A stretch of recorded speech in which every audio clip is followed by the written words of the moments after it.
Hey folks, hello, going live here. Just gonna wait a second so I know everybody's hearing that we're here. We're gonna do a little live Instagram live here session interview, kind of end of the school year talk about equity. And hi Henry. And I see a few other people, Nadine and Rosie. Oh, Trent New Democrats. Hey, hi you guys. Thanks for joining us. It's Greg here. Oh, lots of people. This is great. Hey. I'm going to get started. I'll just sort of give us a chance to get some more people joining in, and I'm going to I'm going to reach out right now actually and add a few more people to our conversation here. I'm going to add Quinlan Ray, the Ontario Equity Project, and somewhere here I'm going to add D. Tyler Robinson. Here we go. All right, so in a few minutes, and we're going to have a little chat about a really cool effort underway, started by students, with and about to raise awareness around how we're going to go with anti-Black racism and equity issues in schools. Hi there, Rita. Hi, everybody. And then we're going to, oh, there we go. Hey, hi. Is that Victoria? Got it. Hey, Victoria. Oh, wow. Hey, hi. Hi, Hi. Quinlan. How's it Hello. going? I'm good, thanks. Nice to see you. You Nice to too. see you. We're just expecting one more person. We're going to have D. Mm-hmm. Tyler Robinson join us too. And we've got lots of people who tuned in, and I'm waving at them and saying hi. It is great to see you guys. Is this your official last day of school today? I think it was Wednesday was Really? mine. Right, because Hmm. you're both in high school, right? Yeah. Okay, I think I'm trying to get D. Tyler in here. I'm not sure how to do that, but we're gonna see if we can bring him in again. See if we can get him in again. And if that doesn't work, what we'll do is we'll talk to you guys first, and then I'll bring Tyler in a little bit later. But anyway, so yeah, because you're in high school. What grades are you both in? We're both in grade 12, so we're off to university now. Hmm. Oh man, that's exciting. That's so exciting. And did you manage to have any like graduations or hey? How are you? How are I'm you, good. Marit? I'm How good. are It's you, nice to Quinlan, see you. Victoria? Hi. Good to see you all. Nice to be with you. It's great to see you. We were just talking about how both Victoria and Quinlan are just finishing grade 12 now, so they're heading off to university. Yeah, I know, and they're such amazing young people, and it's so sad that not to be able to have that full, prom and Yeah, yeah. graduation. And so, anyways, my heart. I think these young women are absolutely incredible. Well, So. this is how we all connected, right? Before we start, I do want to say something because we are kind of doing this as like a live event, but I wanted to say a few things because to start at the beginning of this, I do want to acknowledge. Okay, so first of all, I'm Mara Stiles. I'm the MPP for Davenport and the official opposition education critic for the NDP here in Ontario. And I'm a settler. My family all came here from various parts of mostly Western Europe in between, over several centuries, right up until the 20th century, and mostly coming in through what is now the United States. And I just want to situate myself a little bit and also acknowledge that the land that I'm coming from today, I think we all are here, is the traditional territory of many nations, including the Mississaugas of the Credit, the Anishinaabeg, the Chippewa, the Haudenosaunee, and the Wendat peoples, and it's home still to this day to many diverse First Nations, Inuit, and Métis people. And I this week, I think, well, over the last few months, but again this week, we've been really rocked by the confirmation of the discovery of so many unmarked graves, 751 dead children at the Saskatchewan residential school. And I want to say, the truth has been known. The truth has been known, it has been told by generations of survivors, of families, and government after government never believed, and well, didn't really matter, would refuse to take responsibility and take action. And I want to say that we stand with Indigenous people across Canada who are feeling hurt and heartbreak and anger and sorrow. And we are united in that grief, but we know that there are thousands and thousands more, and that this is a result and was a result of genocidal policy of the Canadian government. And we need to acknowledge that, and we need to take action.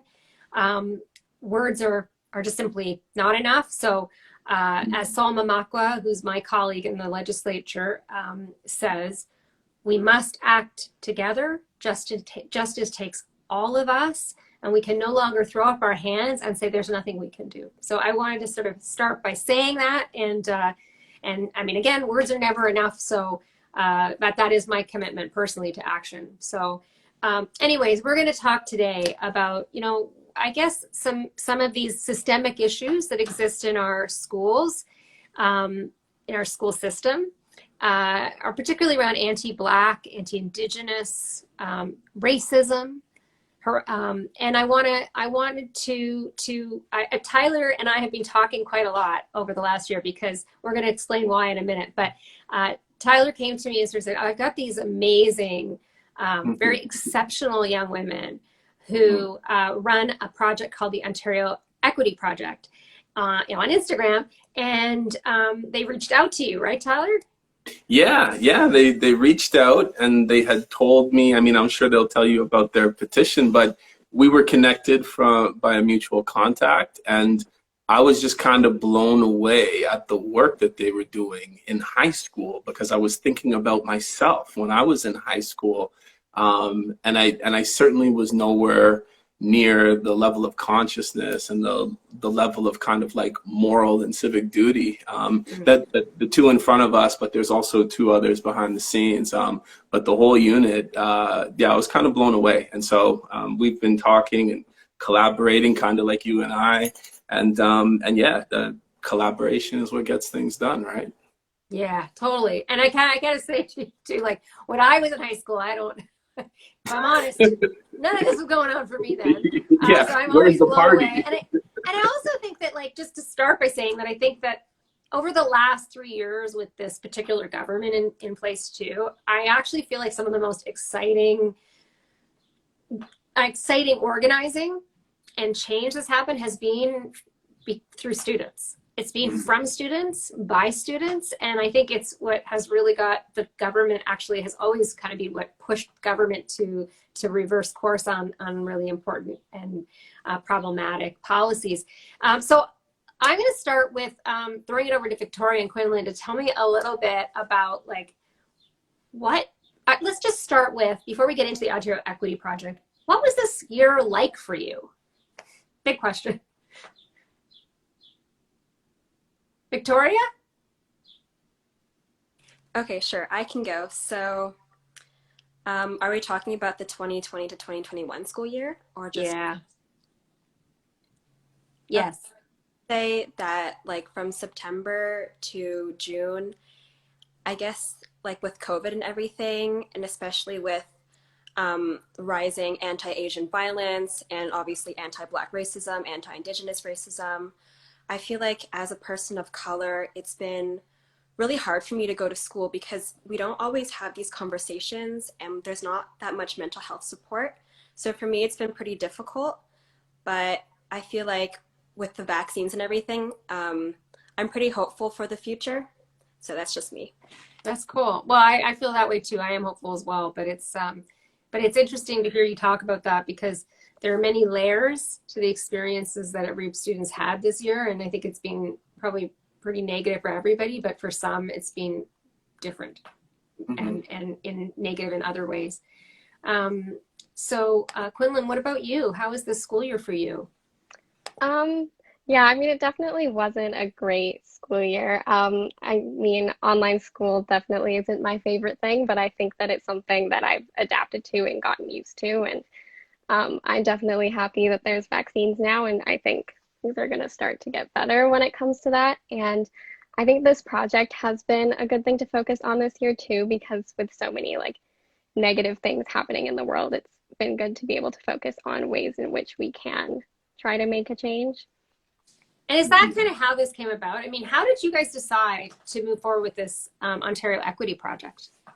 So I actually kind of thought about this idea. Like, I'm definitely not the first person that's thought of this, but at least for me, I was just sitting around like last spring, just thinking about what I can personally do to combat racism. And I actually met the other people on our team at a workshop that I was facilitating. And we all had shared passion in anti-racism and anti-oppression. And we decided that since we're all high school students, we could combat racism in our own schools. And for me, I've experienced racism obviously from students, but also from my teachers. And that's pretty consistent to me, because I think that if you're a teacher and you're working with all different types of students, you should be prepared to actually care for all of your students, right?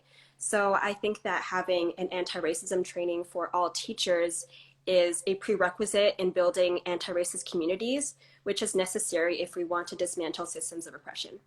And that was really the big focus, right, of your petition, wasn't it? To try to include that kind of training in the training that teacher candidates do when they're in Teachers College. Is that right? Yeah. Yeah. And so tell me a little bit about it. You set up this account and then you started a petition, and how did it go? How did it take off? So actually on Tuesday, we sent a letter to Stephen Lecce, who's the Minister of Education.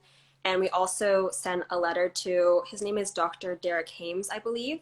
I think he's like the chair or something like that of the OCT. And we haven't gotten a response, but we're going to wait a few more days and see what happens. And we're definitely not taking no for an answer. Like, I'm going to email him until I die. That's the right approach. Like, I love that. You know, you write him like a few days ago and you're already like, tick-tock. Yeah. Come on. And Mara, like, can you imagine you and I in grade 12 sending letters to the head of OCT and the Minister of Education? And like, that's why it's so amazing to engage young people in this work, because their energy is limitless. And also there's this beautiful collaboration that's happening cross-culturally right now, where these young people are coming together and they are demanding change, you know? And so, yeah, it's beautiful. It's really beautiful. And now so tell me again about how then, like, because Tyler, you've been like doing amazing work. Can you talk a little bit about what you've been doing so everybody's watching learns a little bit more about that? Oh, before we do that, I want you to hear what Brian Chang, who's our candidate in the next federal election in Toronto Center, is saying. And he's saying, like, demand better, you know you're worth it. And I think like, that's such an important message, right? Because I always try to communicate that as well when I'm talking to students, but I feel like students have taught me as much or more than I think I've taught anybody else. But I do feel like that's a really important message to know, like, to expect more of your elected representatives, right? To expect more of them, to demand better all the time.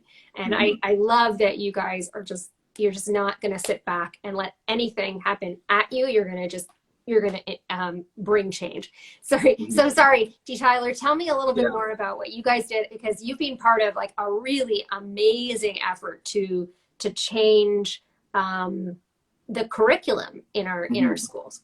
Yeah, and it's kind of in the spirit of what the Ontario Equity Project is doing, because it's, and Brian talking about demanding change, like it is that, but they're going forward and they're taking the steps to make the change as well. And so similarly, if we kind of go back to a year ago springtime, around the time of the Floyd murder, and when students had first been sent home because of the pandemic to online learning, it was a heavy time. It was a heavy period. And I think that Dr. Carl James has said, let's think about what the pandemic, let's reframe it. What opportunities does it provide us? And so as we looked at this man's death by police officer in real time, almost for everyone to see, and when life had stopped and people weren't busy and everybody saw that, the impact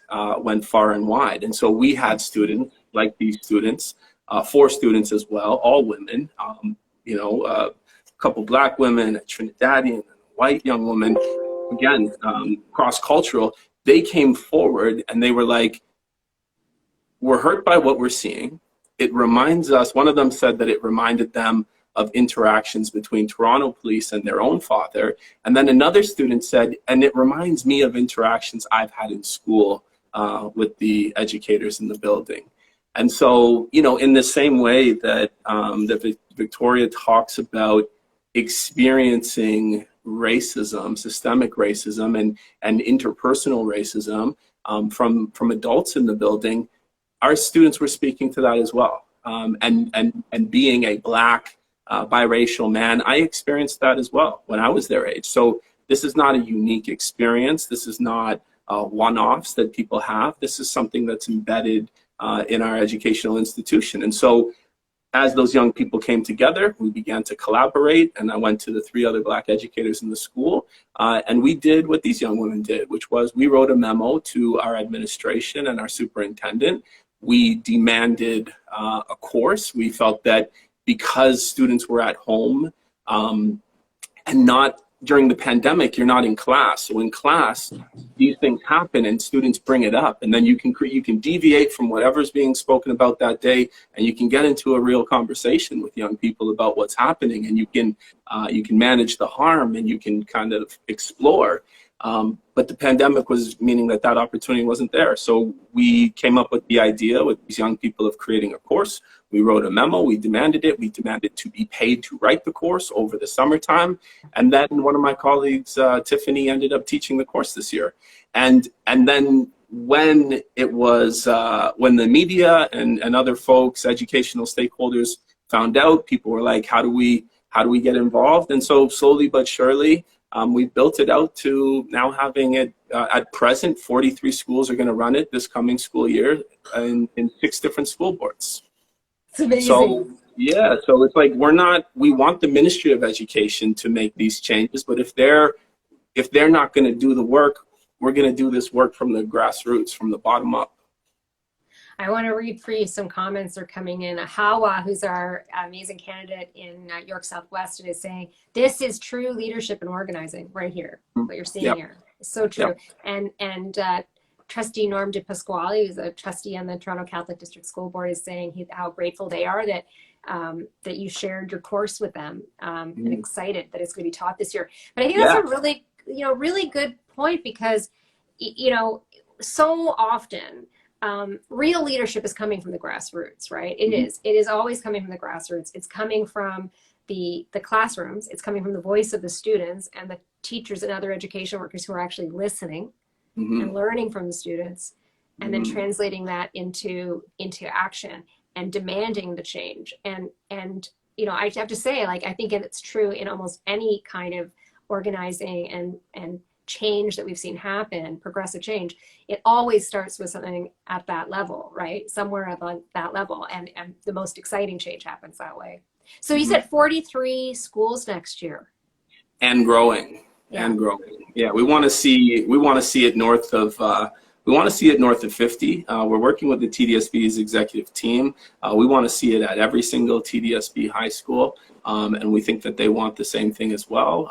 There's like Victoria and Quinlan mentioned, there's professional learning that has to occur for staff, for administrators, things that need, like, I'm running into folks who are their mind is blown about this genocide. Like 1,300 kids at this point at 6 different schools, and there was 139 schools, and so this is a lot of new information for folks. And similarly, when you're doing work around anti-Black racism, a lot of this is new information. And so when educators and administrators, which traditionally, are disproportionately white, that means that they haven't often had the lived experience of racism. And so a lot of it is new information, and learning about critical race theory and understanding how racism impacts the mind, the body, the confidence, the emotional state, So we're looking to do the work, but we know that just like these young women are speaking, there has to be learning at the educator administrator level as well. And so Quinlan and Victoria, have you found that, what kind of response have you had from teachers and administrators when you talk about this issue of the need for that kind of training? Because it's you can imagine how people might feel like defensive, like, oh, well, we're trying really hard and everything. But like what I was going to say is actually, you know, when I think about, for example, when I was going to school many years ago, you know, I grew up in Newfoundland, and what we were taught in school was that Indigenous people in Newfoundland were part of the past, very much. They're part of the history in the past. And in fact, there were Indigenous people living in that province, of course, at that time. And there was a terrible history of genocide in the province. But we didn't learn anything about that. And it's only really in the last few years that even the history of residential schools is being taught as part of the curriculum in some school boards and now across the province. And, you know, I don't even know if you guys have that advantage of having that taught to you, because some students may have missed that opportunity already. But I think that what I'm hearing when I hear right now is the response of students, young people who've actually had that education in school is really, the way they're processing this is really different. And I think that's really important. But also I have to say, I think that, you know, to drop it into the curriculum without, like Tyler said, like without having, you know, the real engagement and the work that has to happen for educators to do that. It's like super important. So to both of you, you know, what has your experience been in learning about some of these issues up till now, and what has the response you've had from educators to your move to have this included in the Teachers College been? I can speak on that. So this year I had a really exceptional in my night course, and she's a woman, and she really does a very good job at embedding anti-racism and anti-oppression in her course, which I think we need a lot more of. And we actually learned about residential schools a little bit more in her course. And she mentioned that a lot of these students who actually made it out alive and they survived, they came out of these schools with a grade 2 education, and they were actually made to work on these schools. And that's something I had no idea of. And honestly, that's pretty embarrassing because I'm a settler. And that made me do a lot of my own research.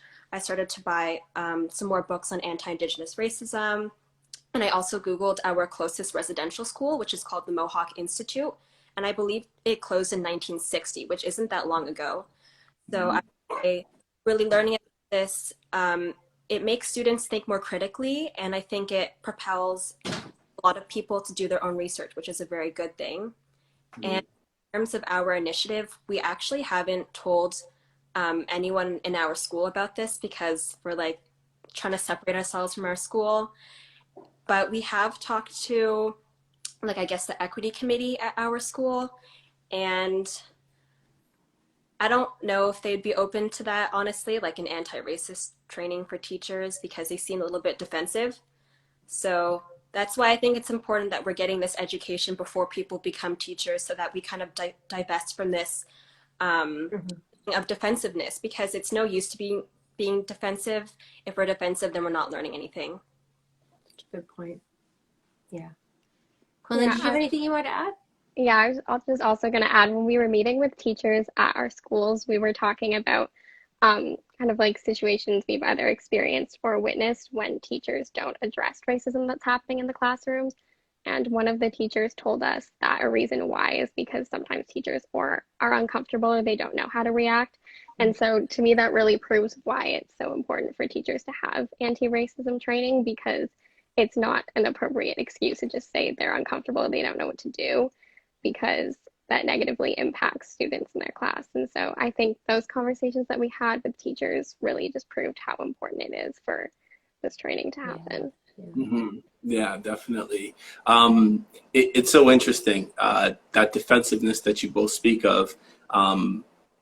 We experience that same defensiveness, and we're dealing mostly with administrators. And so, you know, we're beginning to think of, okay, how do we overcome that defensiveness? But to that piece as well that Quinlan mentioned, you're right. Like it shouldn't surprise us that people are uncomfortable in interrupting racism, because it occurs in many different ways, and we don't teach it in a standardized way. Like in math and English, you know, it's from kindergarten all the way up, there is a strategy. And when it comes to anti-racism and anti-oppression, and I would add patriarchy to that, I would probably add capitalism and a number of other institutions we need to address.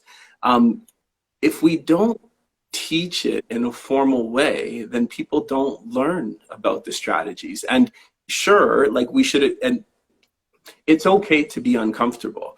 It's not okay for your discomfort as an educator to mean that you're not doing everything you can to make sure that that's a safe space for every kid in your classroom. So if that means, Victoria mentioned that she didn't know a lot about anti-Indigenous racism. And so what'd she do? She went and did her own work. She bought books, she did reading, she went to Indigenous knowledge keepers, and she learned from their perspective about how she, as a settler, can be and can work towards becoming an ally. And that is what is required of thoughtful educators. And that's what's required to bring our province and our communities to a better place 5, 10, 15, 20 years. And now. And now, we've got Stephen Mensa here watching with us, and he's with the Toronto Youth Cabinet. And he's saying, there's an overwhelming majority of students, parents, and other educational stakeholders who want this. Mm-hmm. So there's no excuse for the province not to act outright Ontario-wide. What do you say to that, D. Tyler? I mean, I met with the Minister of Education's assistant deputy ministers, and we heard a lot of good words about the fact that our course was going far and wide, but the only outcome of the conversation was that the minister began following me on Twitter. And that's not what we're asking for. We're asking for meaningful revamp of our curriculum so that we can teach kids the things that help them to, fully become who they want to be. And I just want to add like this one little piece.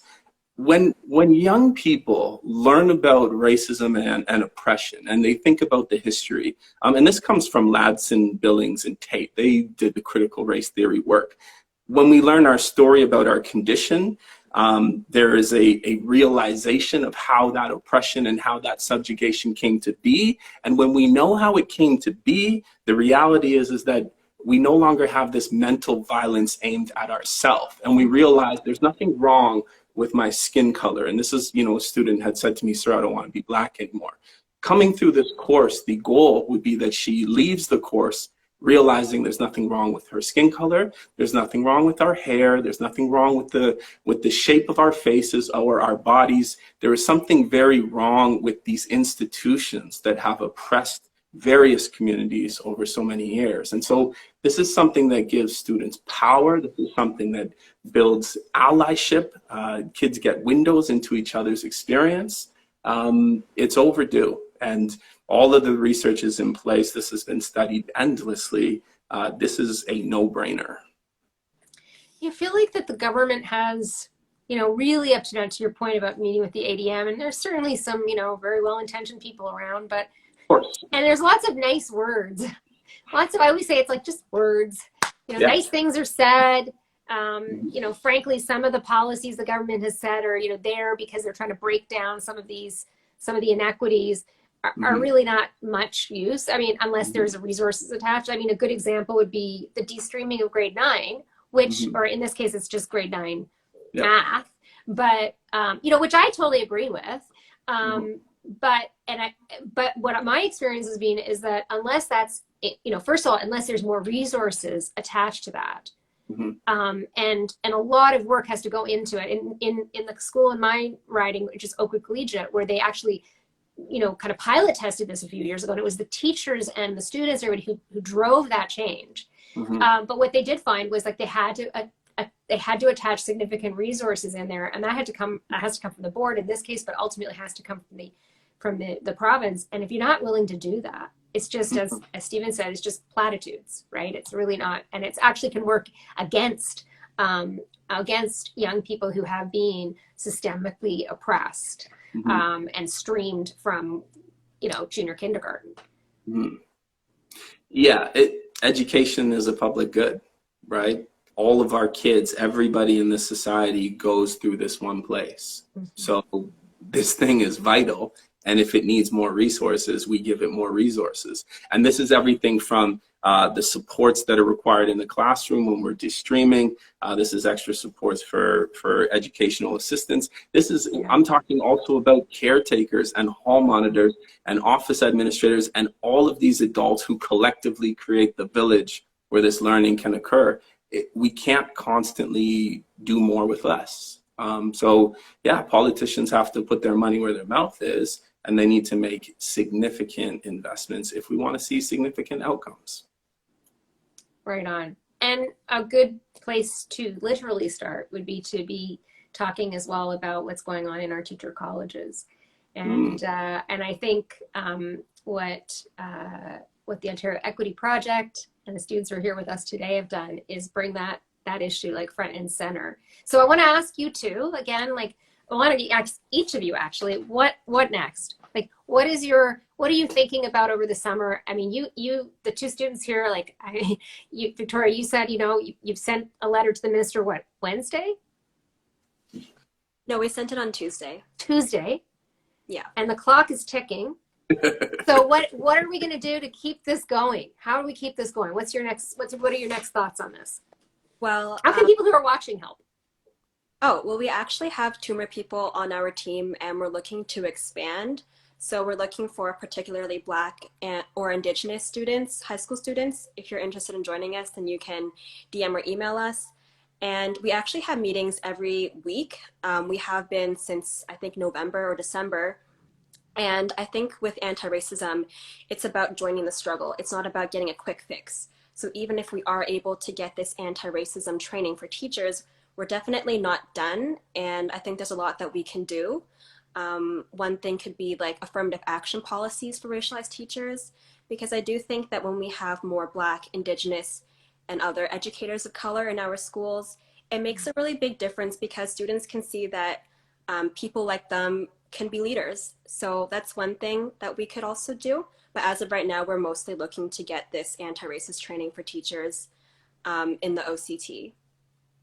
That's great. And so people follow you on Instagram, they'll find out more, they'll be able to sign the petition, and they'll hear what updates and maybe further actions are going to be taken, right? And how they can get involved. Yeah, so actually, idea, oh, sorry, Quinlan, were you talking? No, you go ahead. Well, I was going to say that one idea we had once we get more followers would be to have some sort of email template if the Minister of Education isn't listening, and we could get a bunch of people to send emails just to put more public pressure on this. Because on our letter that we sent to them, we actually already had a lot of support from the Ontario NDP Black Caucus, from you, of course, from a bunch of other politicians and community members. So I'm hoping that more community pressure would really drive the Minister of Education to actually put this in place. And thanks for that. I should actually shout out to my colleagues on the NDP Black Caucus. That's Jill Andrew, Laura May Lindo, Rima Burns McGowan, Faisal Hassan, Kevin Yard. They're really they've been an amazing force, I think, of change. Somebody's asking what the handle is, and it's at Ontario Equity Project, right? Okay, got it. Great. And so, Dee Tyler, I know you're running for a nomination. So I know you're trying to move this issue forward in lots of levels. But so tell me more about where you think this because I have to say, like, most people right now I've been talking to, like, I am feeling like everybody is just exhausted this year. We're pushing really hard to get people back in person as much as possible in the next school year, and to get those additional supports and stuff in there. But I feel like, as you said at the beginning of this, like, I hate to use the word opportunity because I know there's been so much tragedy in this pandemic, but I also feel like there is, an opportunity for a reset here. So what are you looking to achieve over the next little while? How can people help out? Yeah, so for starters, the piece about the opportunity, like, it's okay for us to say that though, because we also have to have hope. Right? Like, true. We can't get to action if we don't first have that thought of hope, and then the thinking about, okay, well, how do we realize that? But for me, so the steps are, you mentioned the Black Caucus. I hope that come June of 2022 that I'll be a member in that Black Caucus. I am running for, I'm seeking the nomination in Scarborough Centre for the Ontario NDP. I'm specifically looking at that riding because I have extensive connections there, and I want to remove the Conservative MPP there. If the government in place right now were doing the work, then like you can tell, I love working with young people. They inspire me, they give me hope, they give me joy. I do not want to leave the classroom, and I would be more than happy to continue teaching for another 10 years and raise my daughter and coach sports and run clubs. I love these things, but since this government isn't taking the action that's necessary to take, I'm following the example of these young people, and I'm seeking to step forward and create that change myself. So if people are wanting and willing to help in that process, they can DM me directly as well.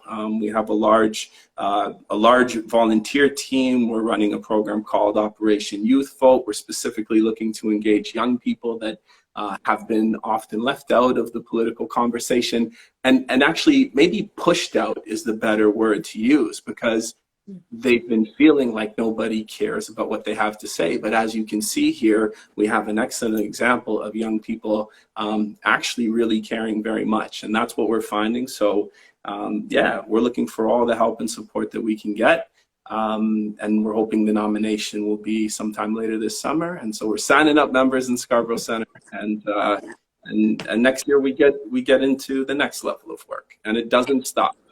And it doesn't stop. And I think, again, like, that's kind of what's interesting about the work we do in the NDP and on the left generally, I think, is that kind of organizing that has to happen to make the change, and it works. And I was going to say, as we kind of wrap up here, to the amazing students that are here with us today too, from the Ontario Equity Project, that I've had a lot of people ask me over the last few years, because remember, we were fighting cuts. 10,000 teachers were about to be cut in Ontario right before the pandemic, and we had all kinds of the health and physical education curriculum and the Indigenous curriculums being rolled back, and all of those different fights we've had over the last few years. And people say, like, I don't know if anything we do makes a difference. I don't know if when I sign a petition it makes a difference, or when I make a phone call, like, or I email the minister, like, I don't get a response, so I don't know if it makes any difference. And I always say it absolutely does. And I just been elected for 3 years as a provincial politician, but I can tell you that I know that all of those MPPs, those Conservative MPPs that you're contacting, they get little reports, like their offices get overwhelmed, and they tell their members, like, we're getting a ton, Minister Lecce, we're getting a ton of emails from these students about wanting this kind of curriculum available for the college for teacher candidates. And so it gets to them, and it does. And I do think we've seen the government respond to pressure. They are absolutely, in my opinion, they have to be voted out in June 2022, no question. We're going to do it, but they also they are feeling the pressure. So don't give up. Don't give up. Like, this is really got to keep going. And I think the work you guys are doing, the work you're doing, Dee Tyler, and of course the work you did all year with your team, working to introduce that curriculum and make that change is gonna be so impactful. So and somebody here is saying, if it's public, it's even more powerful with using social media. That's for sure the case. So let's use the tools we have. Yeah. Any final words from all of you? I'll let the youngsters speak first. Oh, no, nothing for me, but just thank you for inviting us on here. Oh, thank you. Yeah, thank you as well for giving us an opportunity to share our project. Yeah, thanks. Yeah, and I'd just like to leave everyone with Isabel Wilkerson speaks of when some people say that, I just moved here, it's not my issue, these issues that are happening, racism, I have nothing to do with it, or this happened so long ago, and so Wilkerson gives this analogy of a house, and she says, whoever moves into the house, it doesn't matter if you did the electric wiring and the plumbing and the windows and this and that, like, you're now the owner of the house. You're going to benefit from the house. So you have a responsibility to everything in the house. And this is an excellent analogy about the work that we all collaboratively need to do. We have a debt, whether we are settlers, part of my family is settlers, my African American ancestry, we were settled here. So whether we're settlers or settled, we have a responsibility to Indigenous community. We have a responsibility to, 1628, I believe, when it was when the first Black slave was documented in Canada, right? So, and I also want to acknowledge there's a lot, this is a very diverse city, and people come with all of their own experiences, and they experience their own form of racism. And so we need to do work in education to make things better for everyone. We have to make that space. It's crucial. Oh, thank you. Thank you so much. It makes me wish I was back in school. Class is in right now, Mara. You're in school. All right. Class is in session. Thanks so much, D. Tyler. Thank you, Quinlan. Thank you, Victoria. It's been great to catch up with you. Have a great summer. And again, congratulations to our students on their graduation. Yay, you did it. Yeah. And to all of you who are watching, anybody else out there, whether you're a parent or an auntie or an uncle or a grandparent or a student or an education worker, you worked so hard this year, and it was this really was your win to just get through the year. And we're all going to try to work real hard together to make next year better, but also just to bring about the change that we've talked about here. We're going to take some action. So thank you so much, everyone. Thank you. Thank you. Thank Bye, you. everyone. Thank you.